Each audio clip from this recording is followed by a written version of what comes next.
Hello, everyone, and welcome to another edition of RISA Live. My name is Ben Follett, and I work in our sales and marketing groups here at RISA. And today we'll be jumping into actually a new feature in our RISAConnection software, specifically focused on skewed shear connections.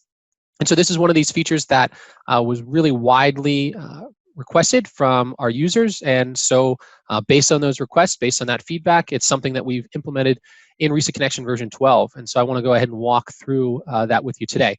Now, for many of you, you may be familiar, you may not be familiar with RISAConnection. You can see on the screen here, we have kind of the basic interface. I have a few different connections which we'll look at, but this is the basic interface of RISAConnection. RISAConnection is really an interactive tool that supports connection design for US and Canadian codes. And so if I jump into one of my connections here, I'm just going to double click on one. We can first see that every connection has a 3D view associated with it. So I have a 3D view that it's fully interactive. I can go ahead and click on the column, and that column section is selected automatically here in the components. I could select the bolts, and the same thing, the bolts are selected here. So I can really be interactively working between my views and my properties. I can also go ahead and look at 2D views. 2D views generally have a little bit more information because they're in 2D in plan or in section view. We can get some information about dimensions. So I can select a dimension and say, hey, if I'm curious what this dimension is, it's a 2-inch dimension, and it's actually the column weld beam bolt distance A in this particular case. We can also set some of these other distances, the edge distances in this case as well. And so we can go ahead and look at these different views. So I can look at the top view or the beam view. And then finally, we have the reports. So these are all our limit state reports. We're going to go ahead and look at this in a little bit more detail a bit later in our presentation. And so with that, let's go ahead and look very specifically at these types of connections. And so if I go ahead and click New, what we're talking about are skewed connections, skewed shear tab connections for a condition where we have a beam and column. So this column beam shear tab connection, as well as a girder beam shear tab connection. So those are the two kind of skewed connections that we're talking about. And so when we select to add one, in this particular case, we're looking at a column beam shear tab connection. When we add one of those connections, we can come over here into the calculation properties. And in the connection category here, we can go ahead and see that we have this option for beam skew from horizontal. So without any skew, this is going to be set to none. And so there would be no skew. It's just a regular connection. You know, if we go ahead and look at this in 3D, just a regular connection as we're used to. Once I go ahead and enable the skew, I can choose to enable it either in the left or right direction. Obviously, that's totally dependent on what you're looking for. I'm going to go ahead and choose left in this case, and then I can set that skew angle. So in this case, I've set it at 15 degrees. Now, we will look at a few different connections, but for this column to beam connection, it does support our wide flange members as a beam, and also a wide flange and tube and pipe members as a column. So you have some variety there that you can go ahead and add that shear tab in there. Now we also have, and just base in RISAConnection, we do have our loading here. So I've got some shear loading, some axial loading, also some column force and other forces that we wanted to apply to this. Maybe this is information that we came from RISA 3D. Maybe we're just working a standalone in this particular case. And so once we have our skew set, there are a few other options or a few other properties that we'll be able to manipulate. The first is if we go under our column weld, because of this skew, and let's go ahead and get a 2D view and maybe a top view here. If we zoom in here, we can see that we have two different welds. And as a result of that angle, we have an acute angle and an obtuse angle. Now, as a result, we also have an acute fillet size in 16ths and an obtuse fillet size in 16ths. And so we can go ahead and change those and make those what we need for this particular connection. And obviously, as that angle, that skew angle gets larger, maybe it's basically more acute, if we're looking at this side here, we're going to require maybe additional welding there. And so with that, if we have this, now we can go ahead and look at our reports. And so this is kind of how I want to look at some of the other inputs that we have through our reports. And so many of the limit states for shear tab connections in specific are exactly the same as they would be without the beam being skewed at all. So if we were to take off the skew here, we would see most of this, we would basically see all of these same limit states, and they would be checked. However, they would be checked slightly differently when we add this skew. And so let's go ahead and look at some of those differences. So the first is when we open up this geometry restrictions, because we have that edge distance, the edge distance is going to be calculated a little bit differently because we have this angle now, right? So that distance is not exactly the same as was previous. The next is our column weld limitations, and this is where things really start to get noticeable based on that particular skew. And so if we look at our weld sizes, minimums and lengths, we can see that first we have a minimum weld size for both the acute and obtuse weld. And so we can see here, we have this, our D value needs to be greater than that D min value. And so for instance, in this particular case, our acute weld size passes the criteria. However, our obtuse weld size does not meet the criteria we have in this case. So if we look down at the calculated value here, we can see that the minimum size calculated per this reference, and this reference is in reference to an AISC engineering journal, is using this equation. So this 2 times the sine of 90 degrees plus our angle divided by 2, and then plus that R value, which is that root opening value.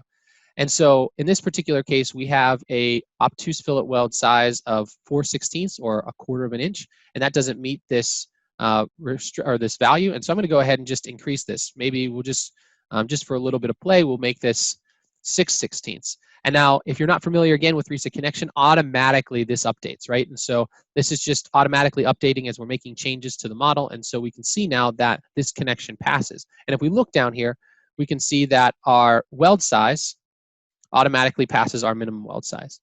Now we also have some weld length minimums, and also in here where we have a check based on the bevel. Now, when we're looking at the bevel in this case, we're calculating that condition of the bevel based on the plate thickness and the skew angle.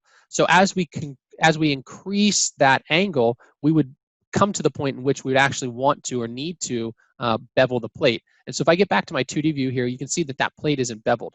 But if I would go ahead and increase this maybe to 35 degrees or something like that, you can see that we're now failing here. My guess is, if we look at our report, we're failing as a result of the fact that we now need to bevel our plate, right? Because we don't have enough, basically in this connection here, we don't have in this situation where enough of our weld is going to be able to contact our column flange as well as our plate. And so we can actually come down into our components here, and we can go ahead and add expand the plate section, and then turn on to add our bevel here. So if I just click yes, now we're going to bevel the plate, and now we have much more contact area for that obtuse weld. So if we keep that beveled, we can go ahead and continue to look at some of the additional report items that have changed, or limit state items that have changed.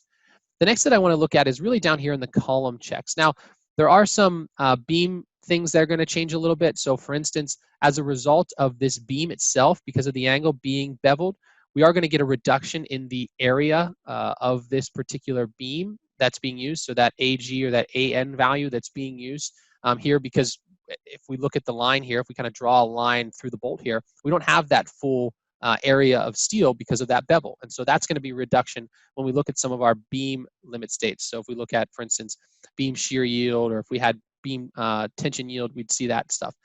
In this case, though, I'm going to go ahead and look at our welding limitations. So if I go ahead and look at weld at column, for instance, we can see that we have calculated an effective throat size for both the acute and the obtuse angle. So that's obvious. I'm actually going to switch this back to our 15 degrees. And so we have that throat size here. So we have a different kind of size of the weld that's being used. We also can see that when we change or add the bevel to a particular connection, that's also going to update the weld at the column. So if I go ahead and switch our bevel here and say, no, I don't want to bevel it, we have slightly different values for some of these effective throats. And that's really just because of that contact area that exists there. Now, in addition to our required strength for our welds here, we also have some changes to our column checks. So I'm going to open up column web yielding and column web crippling. And so in this particular case, this value is being pulled from a value of, an axial value, basically, of our input axial load. And so we have our input axial load. This is 10 kips in this particular case. This could be positive or negative, obviously, if it's a tension or compression. And so that value is our input value. However, due to that beam skew angle, we do have an orthogonal component of the beam axial force. And so we need to take that force as the force that's applied to the member. And so we're not just, we're changing these forces applied to the column due to the fact that we are truly getting a skew here. And so that horizontal component is calculated, and then we go through the rest of our calculation. Obviously, we have plenty of strength in these particular calculations, both for column web yielding and column web crippling. And so we don't really have any issues in this particular case. But indeed, it is taking into account the fact that the skew does exist. Now, if I tried to go to a skew that was beyond 45 degrees, we would basically get dropped back down to a 45-degree skew. So that is a limitation currently in the version in the version of RISAConnection. So we're limited to a 45-degree skew angle.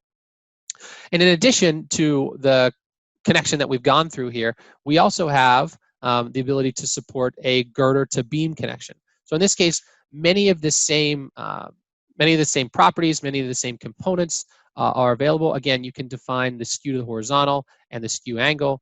We're defining a shear and axial load here. So maybe if I add in an axial load, we can see that. And then again, the same kind of thing is happening. We can turn on the bevel for the plate. We could go ahead and increase our girder weld and change the way that this is welded. So we can increase the fillet size for either the acute or obtuse angles, and we can continue to proceed with our check.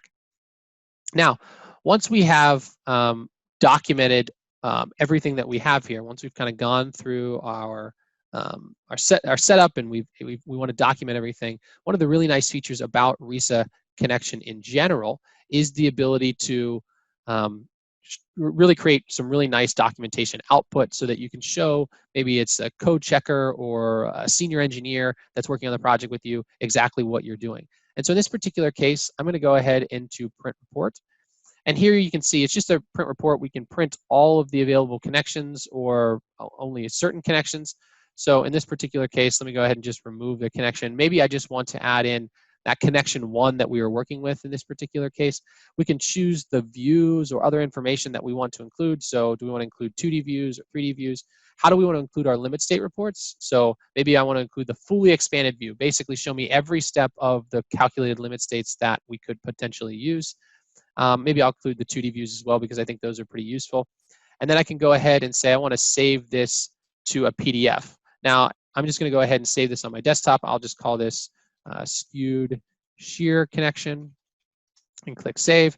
It's going to generate the report for us. Remember, we only added that one report or that one item here, and now that has been successfully saved. And so now I can go ahead to navigate to my desktop, and I could go ahead and find that report. So if I go ahead and open up to my desktop, we should now have that PDF report and should be able to view that PDF report in its entirety. So we have, all of our basic information, and then we get to our views, so our top view and our side view, and then all the different limit states kind of put out with all the different steps of those particular checks, kind of laid out for us. So there's really no guesswork then about what RISAConnection was doing in terms of this skewed connection. There's no guesswork if you're having to come in to verify, what was the bolt bearing on the plate at the beam. There's really no reason to not understand what RISAConnection is doing. Now, if there's something that you disagree with, maybe there's a reason that you want to do something slightly different. Obviously, this is another good reason for why we have all this data, is that you can very easily come to us and say, hey, here's what I have.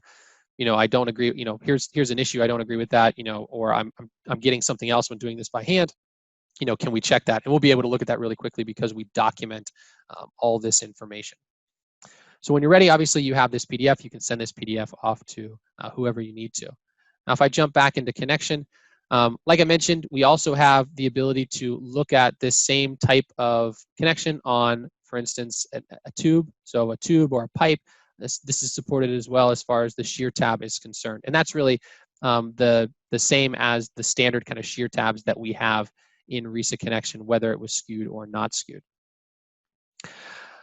Now that's been a really quick kind of dive into our skewed connections, new skewed connections or shear connections for that matter in RISAConnection. If you have any questions about this, I know we have an article on our website specifically about skewed connections. There's also some release notes and other information from this particular RISAConnection version 12 You can access this new version by going to the RISA customer portal and downloading the new version of RISAConnection. And as always, this was a feature that was developed based on customer request. We had a bunch of customers who requested this feature specifically, and once it was ready, we reached out to them and let them know it was ready for them to test. So if you have any other feature, whether that be a feature in RISAConnection or RISA 3D or RISA Floor or RISA Foundation, whatever it is, be sure to reach out to our support group at support@risa.com or give us a call. And then let us know what you're looking for. Let us know what feature you need in order to do your work appropriately, and we'll add that to our list. Additionally, if you just have any questions in general, please feel free to reach out to support@risa.com. And we have engineers working all day from 6 a.m. Pacific to 5 p.m. Pacific, waiting to answer your questions over the phone or via email. So please utilize them. Otherwise, thank you for joining, and we look forward to seeing you next week at our next RISA Live session. Thanks very much.